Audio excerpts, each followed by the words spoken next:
حضرت بایزید بستامی کہتے ہیں کہ میں نے اپنی ماں کے آگے ہاتھ جوڑے، میں نے کہا امی تجھے راضی کروں یا رب کو راضی کروں؟ تو اپنے حق مجھے معاف کر دے، اللہ کو میں راضی کر لیتا ہوں۔ ماں نے کہا جاؤ پتر میں اجازت دیتی ہوں۔ گئے جنگلوں میں ذکر و فکر میں لگے رہے، تنہائی میں اس کو یاد کرتے رہے، دن رات ذکر کے چراغ روشن رکھے۔ 12 سال گزر گئے حق کی تلاش میں۔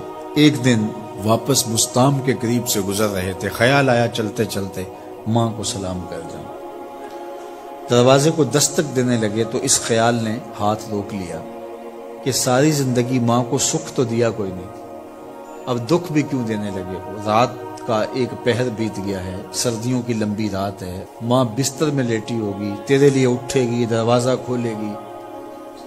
دروازے کے ساتھ ہی لگ کے بیٹھ گئے اور ساری رات کاٹ دی، اس خیال سے کہ ماں کو تکلیف نہ ہو۔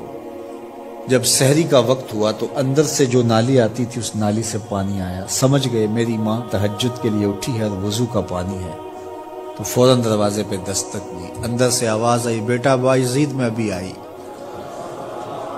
مائیں بیٹوں کے دستک کے انداز سے جان لیتی ہیں یہ کس بیٹے کے ہاتھوں کا لمس ہے۔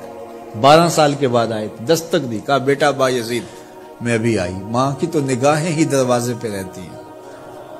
اللہ اکبر۔ کہتے ہیں کہ ماں نے دروازہ کھولا، 12 سال جنگلوں کی خاک چھانتے بیت گئی تھی، پراگندہ صورت، بکھرے ہوئے بال، پھٹے ہوئے کپڑے۔ میری ماں کی جب نگاہ میرے پہ پڑی تو اس کی چشمان سے موٹے موٹے آنسو ٹپکنے لگے، اور اس نے ایسے ہاتھ پھیلا کے کہا مالک میرا بیٹا بایزید تیری طلب میں نکلا تھا، تو نے ابھی تک اسے اپنا قرب نہیں دیا۔ حضرت بایزید بستامی کہتے ہیں 12 سال کی ریاستوں سے جو کچھ نہیں ملا تھا ماں کے اٹھے ہوئے ہاتھوں سے مل گیا۔ میں نے کہا مالک میں تجھے کہاں ڈھونڈ رہا ہوں، تو کہاں موجود ہے؟ تو ماں باپ کی رضا اللہ کی رضا کا دروازہ کھولتی ہے۔ جن لوگوں کے ماں باپ ناراض ہیں اور وہ جا کے پیر صاحب کی خدمت کرتے ہیں اور میاں ماں کے قدم چومو، باپ کی ٹانگیں دباؤ، ان کی خدمت کرو، تمہارے پہلے مرشد وہ ہیں، ان کو راضی کرو، پھر کسی شیخ کامل کی صحبت میں آنا، دیکھو کیسے دل کی بند کھڑکیاں کھلتی ہیں۔ ایک مرشد تو ناراض کر آئے اور دوسرے مرشد سے تمہیں کیا ملے گا؟ تو راستہ یہیں سے کھلے گا۔ والدین کو کبھی ناراض نہ کرو، والدین کو کبھی دکھ نہ دو، والدین کو کبھی تکلیف نہ پہنچاؤ۔